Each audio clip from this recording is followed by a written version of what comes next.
Alright, what is good, y'all? Yohan here to bring you my reaction to the NABATA Desert banner.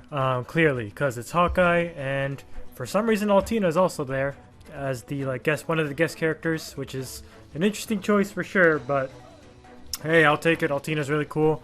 As far as who else we should probably be seeing, I'm expecting Green to be the duo in the duo.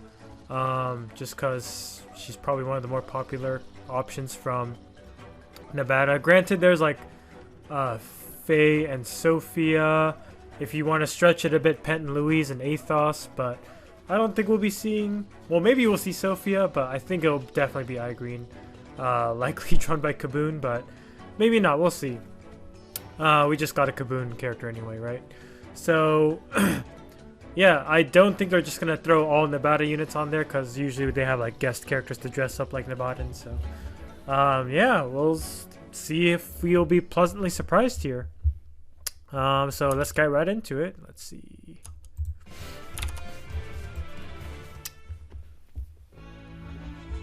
Oh, FE6 music. So maybe it. Yeah, it's Green. Yeah, that makes sense. It's still Green. All right. Yep, there's Altina. Very interesting choice. Oh wow, that art's kind of crazy. Are we gonna see Vantage 4? Are we seeing Vantage 4? Arms of 3, what in the world is that?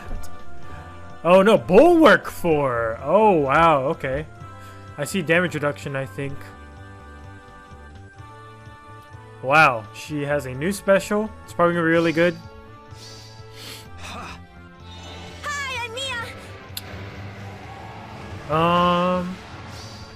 End of the road. Ooh, that animation was sick. Wow. Oh, we are getting more FE6 along with it. Okay, we got Yuno, which is a very weird choice. Very weird choice. We got 2 seasonal Yunos before a regular Yuno, and the first Yuno was a demote. So wow. Okay. That's very strange. Are we about to see a duo again? Are we not going to see harmonized? So is it going to be duo Green and Sophia?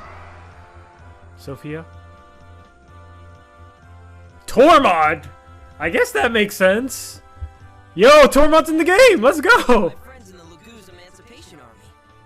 Wow, I mean, yeah, you see him in a desert, so... Is this even NABATA? Yeah, it has to be NABATA. It's not freaking Hatari. We already got Hatari. Yeah, we already got Hatari. Because we got 2 Tellius characters here. Wow. Alright, it's good to see Tormod. Is our free unit's going to be Hawkeye for sure. So who's our Harmo? Green Louise, it's a duo again! I can't believe wow! Interesting art, I have to say. Such fun. Very interesting art. Blue bow. Pulse up blades? What in the world is that? Oh man. So yeah. Not surprising that we got Green, but Louise being there is cool. Alright, okay, there's Fa and Sophia and Pent. Alright. That new C skill looks very concerning. I didn't read it. Such fun. Alright, we got another AoE insanity. Nuking character. Alright, she had the dive bomb type effect. Or unless it was a brave effect. You know, such a weird pick to me. And there's Hawkeye. Alright, let's take a look. Very interesting choice of units, for sure. Alright, we got Altina as a Axe Infantry, drawn by Aka. I think I recognize the name. I don't recognize what else they may have done. Or I could just be misremembering completely. Alright, we got Slaying. Dual Phase Brave. Distant Counter, of course. Omni minus X on foe. X equals 20% of units res at start of combat plus 5. Alright, sure. And also, if foes attack, can trigger foe special. And units res is greater than foes. Okay, has scal effect. Alright, that's really good. Good start. Arms of the 3. Okay, so it's basically twin blades from the get-go. And then it also has, at start of combat, if unit special is ready and units res greater foes res. Oh, it's armored flow. But max of 30%. Okay, I think armored flow is usually 40%. That's still really crazy. Having true damage reduction piercing, and just a huge res damage boost is gonna be really good as a tank. Unfortunately, just being a tank right now is not the best. She doesn't have Vantage, it seems, so yeah, I'm not sure about her viability overall. Let's see what Bulwark 4 does here. So, has super obstruct stuff, attack defense -4 on foe, and reduces damage for foes first attack by 40%, including Braves. That's all it added. Okay, and it has the healing as usual. Alright, so it added the damage reduction, which is pretty nice. Not the craziest thing in the world, but I feel like that was one of the big problems with Bulwark 3, was it just didn't do too much for you in combat. Because usually tanks want to run the skill, but it didn't give enough like stats or effects for tanks to be justifiable. So I think this is a decent upgrade. It's reasonable to run this now. But alright, pretty cool. Sorry if I sound a little stuffy. I'm getting over a cold. Sorry about that. That was me. So we got Yuno here as a sword flyer once again. Or no, she was a blue tome before. Sword flyer, she was in the base game mostly. I think she focused more on swords and lances. But alright, here we go. Blade of Sands. Slaying. At start of turn, if within 2 spaces of an ally, speed res +6, bonus doubler, and no panic to unit and allies within 2 spaces of unit for 1 turn. If you need yada yada, Omni 5, and full no follow up, and deals 20% speed true damage. Okay, pretty good. Giving bonus doubler to all your allies is really good. Of course, it's not as good as it used to be because of, you know, ploy 3s. Granted, ploy 3s, dual ploy 3s, I should say. Granted, those have very limited range, so I mean, you're giving this to your entire team. It's not like they can get your entire team with just ploy 3s, right? Dual ploy 3s. So I think this is a pretty good support weapon overall. Guard bearing 4 is nice to have more of, and attack defense oath 4. Alright, pretty straightforward. Interesting she's getting attack defense here, but I think she'll be fast for sure. Okay. I like how it's the 3 sisters and then just Noah, because Noah's from Ilya too, but still. At least I believe he is. Alright, now we got Tormod making his debut into Fe. Red Tome Infantry as we would expect. So, his specialty was always like celerity moving, but since he's a demo, it looks like that won't be the case. Let's see here. Nabata Beacon. Okay, well he can go through terrain thing. And Desperation to unit for 1 turn. And Omni 4. And 10% true damage of units attack, excluding AoE. Okay, it's a solid weapon. I don't think the terrain slowed down part is that significant for 2-move infantry units, because they also have the option to just run like Oath and things like that. So kind of whatever in that sense, but Desperation's pretty nice for sure. But you're not getting too much speed from this weapon. You're only going to get the 4 and then an additional 2 from Refine. So yeah, it's not the greatest, but and it's also kind of weird timing as well, because we're still due for our speed version of an Arcane Red Tome. So I don't know, I feel like if you have a fast Red Tome who wants to use this, the arcane version is gonna come out like probably this year maybe, so it'll be kind of weird if you give that to them. But it's a demo, so it's not that big of an orb investment. So, but Speed Rest Tempo 3 is quite nice to see here. I can't remember who has Speed Rest Tempo 4 off the top of my head, but good bridge fodder regardless. Okay. Does anyone have Speed Res Tempo 4? Probably. Let's go on. So, we got Duo, Green, and Louise. I do like this combination. Oh wait, no, it is Harma. What am I talking about? It's FE6, FE7. Oops. Yeah, that makes sense. Yeah, it is a nice combination though, because you never really see these two interact. And, you know, Green really looks up to Pet and Louise, of course. So, yeah, Blue Bow Infantry. Not a big fan of the art, I must say. Not a big fan. Let's see here.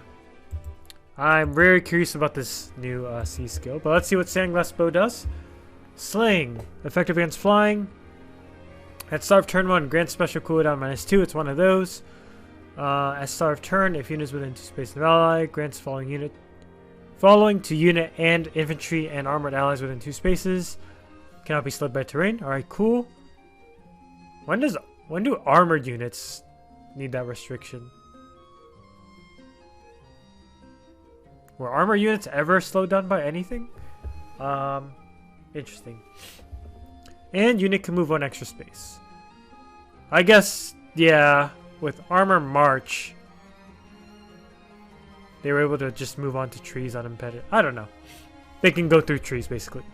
And unit can move 1 extra space. That's pretty huge, considering that's all infantry allies. So all your ranged infantry nukes are now horses that are not impeded by terrain. Pretty crazy. If unit initiates combat, yada yada, attack speed +6, deals damage 50% of unit's attack, including AoEs, of course, for her case. And also, when special triggers, deals even more damage, equals X% of unit speed. Yeah, she's nuking like an insane mad woman.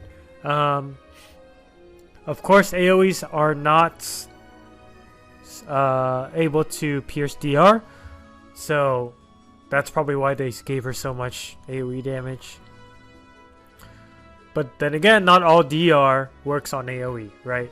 So this is going to be another premier nuke. You know, we've been seeing this trend for the last few months. Just insane nukes coming around. Tanks have been suffering and suffering and suffering, and this is, oh man. So let's see what we got here. Flash Sparrow and Speed Defense Tempo 4, which is really good. So she can pierce DR after she does her insane AoE damage. Pulse Upblades. At start of turn, grants attack speed plus X to unit for 1 turn. X equals turn number times 2. Interesting. And grants special cooldown, count -1 to unit. And that's every turn. Wow. Huh. So from turn 1, you're getting, 2 attack speed. So once you hit turn 3, you're good to go. But this constant special cooldown -1 is pretty sick. Now, this is really like great and stuff for all of our Time Pulse users who can finally get stats from Times Pulse now, but it's not actually Times Pulse. And if you're trying to loot Vital Astra, it's not going to work out because it's only by turn instead of after combat. So there's that trade-off. So, okay. I think it's a fair trade, honestly.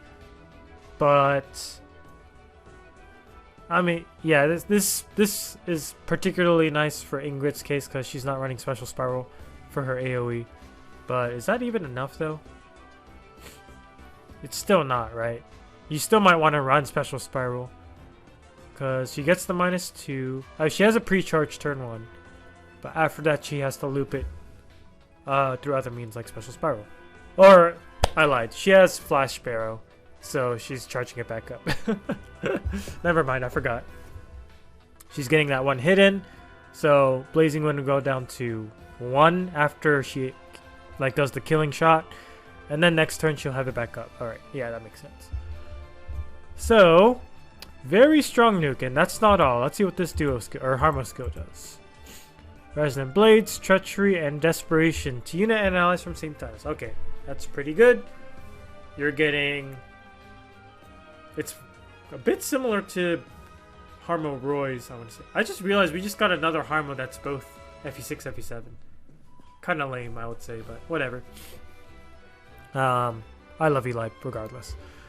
So you're getting the blade effect, as in the damage based on your bonuses, and Desperation now. So that's a lot of damage. Especially if you're like quadding or something. So yeah, just more nukes to be had, basically. Nukes, nukes, nukes. That's gonna be the trend for a bit, I would assume. So yeah, again, very interesting banner, interesting character choices. The art is probably one of the more sides for me, which is kind of rare for Fe. That's just my opinion. It's still great art, just not my style, I would say. It doesn't suit my taste per se, but good to see Tormod here. I don't know what Juno's doing here, and Altina was an interesting pick, but happy to see them all getting more alts and stuff. Yeah, I don't know what I'm gonna do. I'll probably just free pull. Not too hype, especially because the art isn't to my taste. I do like the characters, of course, but I'll try I shoot my shot on the first circle, I guess.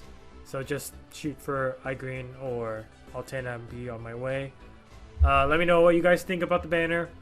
And yeah, like, comment, subscribe, all that stuff. And I'll see you next time. Peace out.